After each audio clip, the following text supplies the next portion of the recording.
Il fut un temps où on croyait les livres, où on faisait confiance aux enseignants-chercheurs, où l'université était respectée et crue. On faisait confiance. On allait à l'université pour apprendre, pour s'éduquer, pour devenir lettré, informé, mieux équipé pour faire face à la vie. Aujourd'hui, il faut aller s'informer en marchant sur des œufs, en prenant tous les textes qui nous tombent sous la main avec des pincettes. Regardez qui a écrit un livre avant de se jeter dedans et de tout croire. Pourtant, il faut continuer à lire. Et je vous lis un texte tiré d'un livre que je viens de terminer, un livre de Jean-Yves Le Gallou, La société de propagande, qui nous met en garde. L'opinion, dit-il, croit naïvement que la science est neutre. C'est une erreur.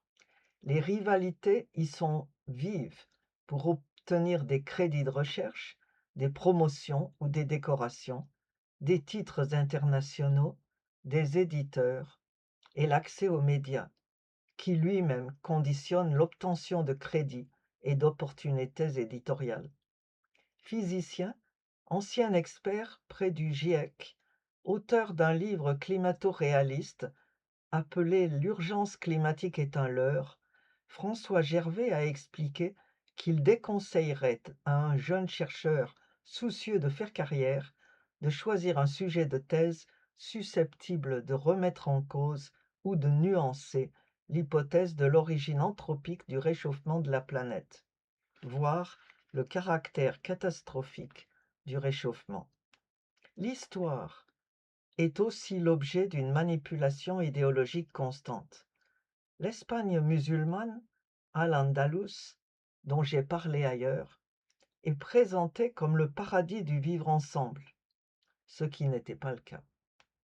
La guerre d'Espagne est rallumée et réécrite 85 ans après son achèvement.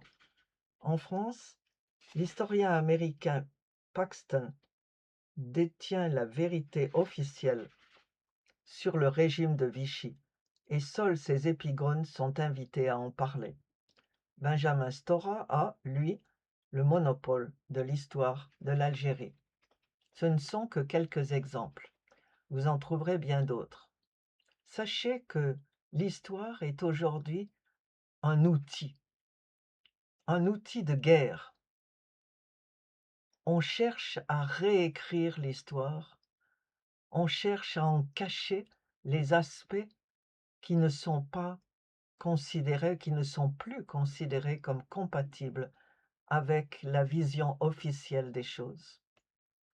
On cherche à nous cacher ceux qui étaient autrefois des héros et devant qui maintenant on se cache les yeux, couvre la tête.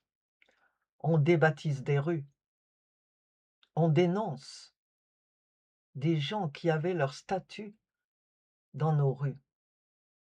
Winston Churchill a été victime de ces attaques, et bien d'autres avant lui. Il est vrai qu'il y en a d'autres qui ont été cachés. Par exemple, tout le monde sait aujourd'hui que Martin Luther, si connu par ailleurs, était violemment antisémite. Alors je vous engage à considérer qui écrit ces ouvrages et à lire abondamment plusieurs ouvrages sur le même sujet. Creusez, enlevez les couvertures sanitaires, cherchez à connaître la vérité. Et comme le dit l'Évangile, la vérité vous rendra libre.